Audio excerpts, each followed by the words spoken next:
Hi hello friends, welcome to பங்குச்சந்தை YouTube channel. இன்னைக்கு இந்த சேனலில் என்ன பார்க்க போகிறோம்னா, போஸ்ட் மார்க்கெட் ரிப்போர்ட் பார்த்துட்டு அதுக்கப்புறம் பார்த்தீங்கன்னா இன்னைக்கு மார்க்கெட்டில் டிஃபன் ஸ்டாக் எல்லாமே ஒரு நல்ல ஏற்றத்தை கொடுத்துருக்காங்க. இதுக்கெல்லாம் என்ன காரணம்? அடுத்ததாக நம்ம ஒரு 4 ஸ்டாக்கை இப்போ இருக்க ப்ரைஸ்லேருந்து நம்ம அக்குமுலேட் பண்ணோம்னா ஒரு 12லேருந்து 20% வரைக்கும் கெயின் ஆக வாய்ப்பு இருக்குது. அதெல்லாம் என்னென்ன ஸ்டாக்கு அதை பற்றிலாம் நீங்கள் தெரிஞ்சுக்கணுன்னா இந்த வீடியோவை ஸ்கிப் பண்ணாமல் பாருங்கள். அப்போ தான் இந்த வீடியோவில் சொல்லப்பட்ட இன்ஃபர்மேஷன்லாம் உங்களுக்கு முழுமையாக புரியும். அதுக்கு முன்னாடி எங்களுடைய வீடியோ உங்களுக்கு யூஸ்ஃபுல்லாக இருந்துச்சுன்னா லைக் பண்ணி சப்ஸ்கிரைப் பண்ணுங்கள். உங்களுடைய ஃப்ரெண்ட்ஸ் அண்ட் ரிலேட்டிவ்ஸ்க்கு ஷேர் பண்ணுங்கள், கமெண்ட் பண்ணுங்கள். இப்போ வாங்க வீடியோக்குள்ளே போகலாம். இன்னைக்கு மார்க்கெட் பார்த்தீங்கன்னா ஓரளவு ஃப்ளாட்டாக தான் 2-3 நாளே மார்க்கெட் ஃப்ளாட்டாக தான் இருந்துகிட்ருக்கு. நிஃப்டி 50 பார்த்தீங்கன்னா இன்னைக்கு 25,279.85 புள்ளிகளில் க்ளோஸ் ஆகிருக்கு. சென்செக்ஸ் பார்த்தீங்கன்னா 82,555.44 புள்ளிகளில் க்ளோஸ் ஆகிருக்கு. அதாவது -0.01% டிக்ளைன் ஆகிருக்கு சென்செக்ஸ். நிஃப்டி பேங்க் பார்த்தீங்கன்னா 0.49% வரைக்கும் கெயின் ஆகிருக்கு. நிஃப்டி ஐடி 0.29% டிக்ளைன் ஆகிருக்கு. பிஎஸ்சி ஸ்மால் கேப் 0.54% வரைக்கும் கெயின் ஆகிருக்கு. எஃப்எல்டோவில் மோஸ்ட் ஆக்டிவ் ஸ்டாக்ஸாக என்னென்ன ஸ்டாக்னா மகசல் டெக், HDFC bank, ICICI bank, Jio financial, இந்த ஸ்டாக்லாம் மோஸ்ட் ஆக்டிவ் ஸ்டாக்ஸாக இருந்திருக்காங்க.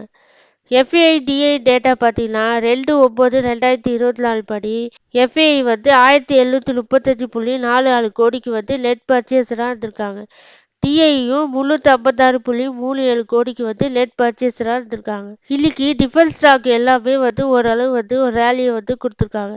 இதுக்கு என்ன காரணம்னா, டிஃபென்ஸ் அக்யூசியேஷன் கவுன்சிலிடமிருந்து டிஃபென்ஸ் மினிஸ்டருக்கு 1.3 கோடிக்கு ஒரு ஆர்டர் வரப்போகிறதா செய்தி வந்ததுனால அந்த எக்ஸ்பெக்டேஷனால இன்னைக்கு டிஃபென்ஸ் ஸ்டாக் எல்லாமே ஓரளவு ஒரு ரேலியை கொடுத்துருக்காங்க. குறிப்பாக பார்த்தீங்கன்னா இந்துஸ்தான் ஏரோநாட்டிக் லிமிடெட் ஒரு 26,000 கோடிக்கு ஒரு ஆர்டர் பெற்றிருக்காங்க. அதனால இன்னைக்கு ஹிந்துஸ்தான் ஏரோநாட்டிக் லிமிடெட் ஒரு 3% வரைக்கும் கெயின் ஆகிருக்கு. அடுத்ததா மகசல் டெக் ஷிப்பில்டர்ஸ் பார்த்தீங்கன்னா இன்னைக்கு ஒரு 6% வரைக்கும் கெயின் ஆகிருக்கு. கொச்சின் ஷிப்யார்ட் ஸ்டாக்கு இன்னைக்கு பார்த்தீங்கன்னா ஒரு 3% வரைக்கும் கெயின் ஆகி மார்க்கெட் க்ளோஸ் ஆகும்போது 1.66%ல் க்ளோஸ் ஆகிருக்கு. இந்த டிஃபென்ஸ் ஸ்டாக் எல்லாமே கடந்த ஒரு மாதத்தில் ஒரு 25% மேலே கீழே விழுந்திருக்குன்னு எல்லாருக்குமே தெரியும்னு நினைக்கிறேன். இதுக்கெல்லாம் என்ன காரணம்னா ஐசிஐசிஐ செக்யூரிட்டிஸ் இந்த ஸ்டாக்குக்கு டவுன்கிரேட் கொடுத்துருந்தாங்க. அதனாலையும் அது இல்லாமல் இன்னொரு காரணமும் பட்ஜெட்டுக்கு முன்னாடி இந்த ஸ்டாக்லாம் ஒரு நல்ல ஏற்றத்தை கொடுத்துட்டாங்க. அதனால பட்ஜெட்டுக்கு அப்புறம் இந்த ஸ்டாக் எல்லாமே கீழே விழுந்து தான் கிடக்கு. பட்ஜெட்டில் ஒரு பாசிட்டிவான நியூஸ் டிஃபென்ஸ் ஸ்டாக்குக்கு கொடுக்காததுனால இந்த ஸ்டாக்லாம் கீழே விழுந்திருக்கு. இன்னைக்கு இந்த டிஃபென்ஸ் ஸ்டாக்கு ஆர்டர் கிடைக்க போகிறதுன்னு இந்த நியூஸ் வந்ததுனால இன்னைக்கு டிஃபென்ஸ் ஸ்டாக்லாம் ஓரளவு ஒரு ஏற்றத்தை காட்டிட்டு இருக்காங்க. குறிப்பாக பார்த்தீங்கன்னா கொச்சின் ஷிப்யார்டு கடந்த ஒரு மாதத்தில் 29% வரைக்கும் கீழே விழுந்திருக்கு. கார்டன் ரீச் ஷிப்பில்டர்ஸும் பார்த்தீங்கன்னா கடந்த ஒரு மாதத்தில் 25.6% வரைக்கும் கீழே விழுந்திருக்கு. மகசல் டெக் ஷிப்பில்டர்ஸும் கடந்த ஒரு மாதத்தில் 21% வரைக்கும் கீழே விழுந்திருக்கு. பிஎம்எல்லும் 18% வரைக்கும் கீழே டவுன் ஆகிருக்கு. இதில் ஒரு 8 ஸ்டாக் கடந்த ஒரு மாதத்தில் எந்த அளவுக்கு கீழே இறங்கியிருக்குன்னு ஒரு டேட்டா இந்த ஸ்லைட் ஷோவில் காட்டியிருக்கேன். பார்த்து செக் பண்ணிக்கோங்க. டிஃபென்ஸ் ஸ்டாக்குக்கு 1.3 கோடிக்கு ஆர்டர் வரப்போகிறதா இந்த செய்தி வந்ததுலேருந்து இந்த டிஃபென்ஸ் ஸ்டாக்லாம் இன்னைக்கு மார்க்கெட்டில் ஒரு ஏற்றத்தை காட்டியிருக்காங்க. இந்த செய்தியை பயன்படுத்தி நம்ம இந்த நேரத்தில் ஒரு 4 டிஃபென்ஸ் ஸ்டாக்கை நம்ம அக்குமுலேட் பண்ணோம்னா ஒரு 12லேருந்து 20% வரைக்கும் கெயின் ஆக வாய்ப்பு இருக்குன்னு நான் நினைக்கிறேன். அதில் முதலாவதாக பார்த்தீங்கன்னா பிஎம்எல் ஸ்டாக்கு. கடந்த ஒரு மாதத்தில் பிஎம்எல் ஸ்டாக் பார்த்தீங்கன்னா 18% வரைக்கும் கீழே விழுந்திருக்கு. இந்த நேரத்தில் நம்ம அக்குமுலேட் பண்ணோம்னா இந்த ஸ்டாக்கு ஒரு நல்ல ரேலியை கொடுக்க வாய்ப்பு இருக்குன்னு நான் நினைக்கிறேன். அது இல்லாமல் இப்போ இருக்க ப்ரைஸில் நம்ம இந்த ஸ்டாக்கை கன்சிடர் பண்ணோம்னா 12லேருந்து 20% வரைக்கும் கெயின் ஆக வாய்ப்பு இருக்குன்னு நான் நினைக்கிறேன். இதெல்லாம் நமக்கு ஒரு நல்ல வாய்ப்பு. இந்த வாய்ப்பெல்லாம் நம்ம பயன்படுத்திக்கிட்டால் தான் நமக்கு ஒரு நல்ல லாபம் கிடைக்க வாய்ப்பு இருக்குன்னு நான் நினைக்கிறேன். நீங்களும் நல்லா அனலைஸ் பண்ணிட்டு இன்வெஸ்ட்மெண்ட் பண்ணுங்க. அடுத்த ஸ்டாக் பார்த்தீங்கன்னா கொச்சின் ஷிப்யார்ட் லிமிடெட். இந்த ஸ்டாக்குமே பார்த்தீங்கன்னா உங்களுக்கு நல்லாவே தெரியும்னு நினைக்கிறேன். கடந்த ஒரு மாதத்தில் 29% வரைக்கும் டவுன் ஆயிருக்கு.